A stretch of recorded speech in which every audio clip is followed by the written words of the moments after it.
This video is made possible by Insta360. Hi guys, it's ridiculously early in the morning and I'm on the way to my friend Philippe's photography studio because I was getting so many comments from y'all saying that Vivo is the best in photography or iPhone is the best in video. So today I want to give my opinion on all of these phones and which one in reality is the best for colors, for skin tones, which one is for the exposure, which one is the best for videos. I'm talking about professional photo studio with the model. So early and I'm so hungry. I'm really craving some chicken biryani. And if this video hits 5,000 likes, I'm getting myself some nice chicken biryani. So guys, you know what to do. So finally, you'll get the answer, which phone is the king. So let's go.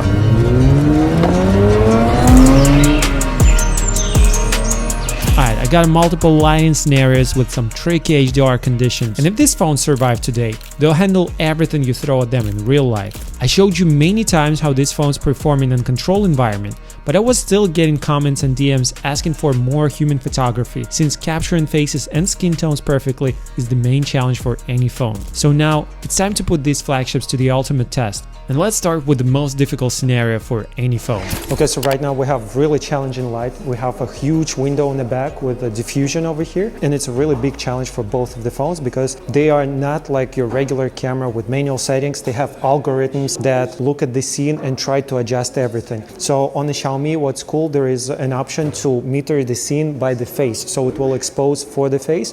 On the iPhone and other phones, I did not see it. So you either have to use manual mode or try to adjust the exposure manually. So let's try the auto mode. I will start the screen recording for you guys so you will see what I'm seeing on the screen. Now try to look in this phone.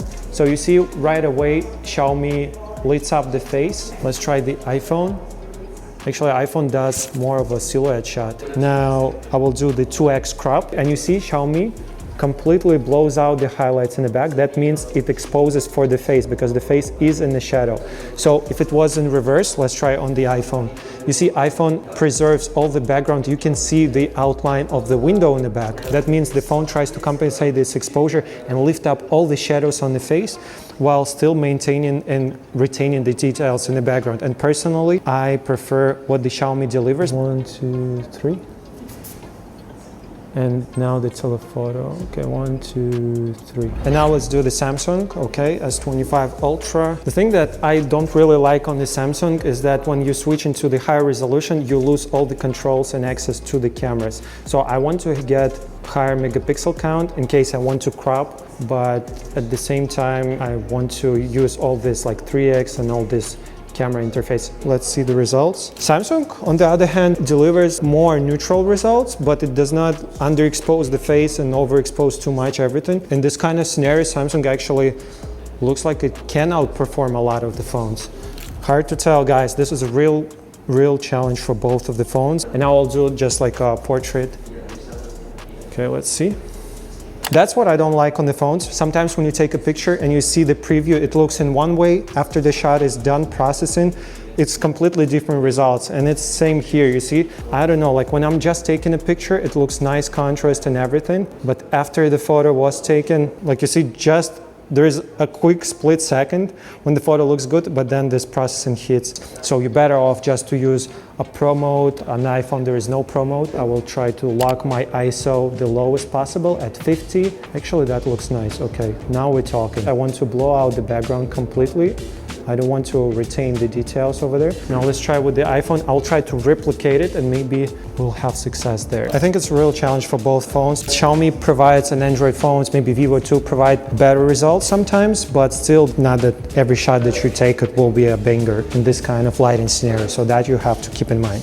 But it's definitely better than the iPhone. Okay, now let's switch it up a little. I'll be paying closer attention to skin tones, sharpening, as well as the background separation for portrait mode. For these shots you've seen on the screen, we're using controlled lighting. And I'm just gonna pick the best shots out of all the phones from this series just to analyze what these phones do to the photo. And then we'll put more similar angles side by side. And let's start with the iPhone. So this, as good as the iPhone 16 Pro and Pro Max can look like. And this is the 15 Ultra.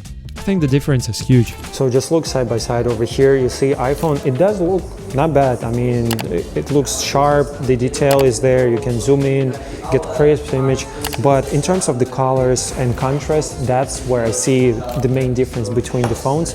As on the Android phones, like Samsung also provides more rich contrast. Here it just feels like the photo really has the texture. And probably very few of you know what dodge and burn and retouching means. It's a technique used in photo editing to lighten or darken certain areas of the image to create depth and just overall elevate the portrait's quality. The iPhone 16 Pro produces more neutral tones, keeping the image closer to that phone look. The Xiaomi 15 Ultra automatically applies the dodge and burn effect to enhance the highlights and shadows, giving photos a more dramatic and edited look right from the camera. I've not heard anyone talking about dodge and burn on these phones yet, but if you will hear people saying it down the line, then you know where you heard it first. And here is the S25 Ultra. This time around, this shot looks very clean, and personally, I think it's a very good job for Samsung here. And to me, its image processing looks something in the middle between Xiaomi and Vivo and the iPhone. So let's test the Samsung S25 Ultra a little bit more with this POV photography. But first, I want to address something about filming videos on these flagships. I get many comments saying that iPhone has the best video quality. So let's talk about it. So for the longest time, iPhone was the king of video, but this year, things about to change. And you see, ever since S23 was released, I was saying that Samsung phones and Android phones in general need log recording. And finally, with the S25 Ultra, it is here. Here's why I film my videos in log. You get the extended dynamic range, plus the footage looks way less over-sharpened. So when you color grade it, you have that cinematic feel to your shots. And iPhone had it for quite some time already, but now it's the Android turn. You see, whenever I travel, I want to keep my setup compact. So I take with me three things. First of all, it's the audio, Lark M2 or M2S microphones, the same one I used in the studio. Number two is the Android flagship. And to film it all, I've got something special. Brand new gimbal from Insta360 Flow2 Pro with new AI tracker for pretty much any phone, including Androids. See, Apple might be the first one to give log recording to its phones, but Androids have it now too, plus the manual mode for fine-tuning the image. And now finally, as I said, we have log recording, so we can color grade the video very beautifully. And right now maybe it's not as important because we are approaching low light situation, and in this case I think having something like Xiaomi 15 Ultra will be even more beneficial because it has 1-inch main camera sensor, which is much larger than what Samsung offers, and therefore you can get more light into the sensor and have less digital noise in your image. I can just show this gesture and it will start tracking me wherever I move in the frame, and it's very useful if you're just filming by yourself and if you're a travel vlogger, and I use it a lot when on the go and when I don't have somebody to film me. Let's say I want to film the background behind me, but you see the angle is a little bit off, so what I do here, I just elevate it a little bit higher, and in this case I get a broader coverage of the whole scene. Another thing why I like S25 Ultra is it has really nice, well thought out camera UI interface, especially in Pro mode. There's only one thing that Samsung has to add, and it is the LUT preview, because right now when you record in log you see this not contrasty, unsaturated image which does need color grading, and it's just really difficult to see what you actually are filming when you are in bright environment. So if before I would definitely say iPhone is the best for videos, well, now I just take with me Samsung S25 Ultra or 15 Ultra from Xiaomi. Now Vivo also offers the log recording, but I had some problems with the built-in image stabilization on it. So for sure, if you are using Vivo, then a gimbal is a must. And in terms of the video quality, I think Xiaomi would give you better low light than the iPhone, and Samsung is just a great all-arounder with amazing camera UI. So as you see, Android flagships now have everything it takes to rival iPhone. Surely, there are some things that need software improvement, but at least these flagships have a proper manual mode for filming. And if you are a solo content creator and on the market for a gimbal, then check out the Insta360 Flow2 Pro in the description. When you unfold it, yeah, it's a full-size gimbal, but when you want to store it, you just flip it like so, and that's it. It works both with Apple and Android smartphones. Now let's see how these phones perform in POV photography session. All right, let's try it. Okay, cool. This is actually awesome. So this is 3x. Much more like what you get out of the actual camera. This looks like a phone look. Which one do you prefer? Yeah, This one, yeah.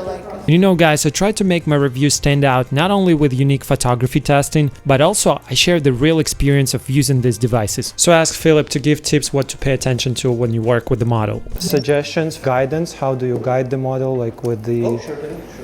All right, for example, in this case, because as you can see, like I really like how the jacket looks. It kind of like widens the shoulders. I think for this would be much better if she like kind of lean forward a bit, so we can kind of exaggerate it quite as well. It's going to be closer to the camera than the rest of her body. And now just maybe if you are, když už jsi takhle předklonila, můžeš ještě lehonce víc bradu. And while we're at this, we can just add to it, kdyby se dal obě dvě ruce a lokty víc dopředu, a pořád být ještě trošku. Yep, it's nice. Now it's time for the Vivo X200 Pro to join the battle. And now the left phone. I'm actually super surprised how good this looks. Yeah? Yeah, like not this one, this is like the phone look, but this one, the skin looks like it's supposed to. You know? Yeah, I really hate like the skin tones of iPhone. It just everything is gray and bland, and this one looks proper. There you heard it, guys. Now let's put all 4 phones to the test. So I'm trying to keep the framing very symmetrical right now. 1, 2, 3. I already see that Samsung is more like vivid, punchier colors. Which one do you like more? I think this one. This one? On the iPhone, I'm using HEIF Max profile. I could use RAW also, but I don't want to edit 100 photos here, and it will be just huge in file size, so HEIF Max is just enough. Can you do like, 2 hands like this? Yeah, awesome. So this is 2x, which is a crop from the main camera, and I'm just trying to keep the eye on the grid line. Actually, from the preview quality, I like iPhone preview the most out of all the phones. 2, 3. Okay, so this is one phone, and just freeze there. Freeze, don't move. Okay, now let's do the iPhone. 1, 2, 3. Okay. On the iPhone, it's a little bit complicated because you see the LiDAR sensor switches the camera. I wish there was a manual override for the lenses. So if I turn on the 5x telephoto, it is the 5x telephoto, not the crop from the main camera. And finally, it is time to put all 4 phones side by side to choose the best one. So let's see what people choose. So it's really hard to like. Hard to choose one. Yeah, but like in this one, in Xiaomi, I really like the lights. It's like really highlight. For example, the color of these two are really similar and are really light. So you prefer the colors here, Yeah, but the brightness on this one. You see it, guys? So basically, blind test shows that people like the brightness of Xiaomi, but the colors of Vivo and Samsung. But one thing is stable and consistent. Nobody chooses iPhone for some reason. So. Yeah, because like there's like shadow of the face or something. Like you can tell it's a phone, but this one maybe if you But print if you or have, like only the iPhone, you don't like able to see it. So. yeah.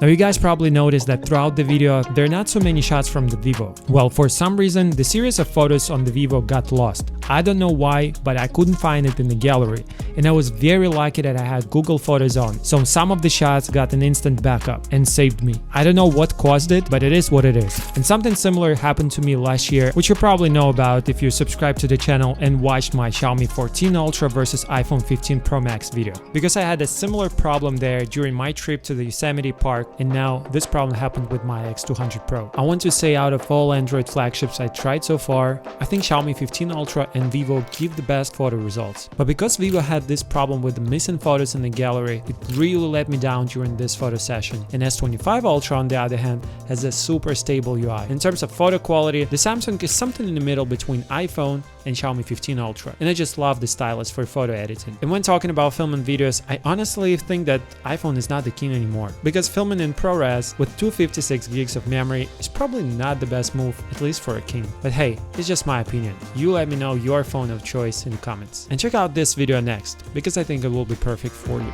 And I'll see you there. Bye bye.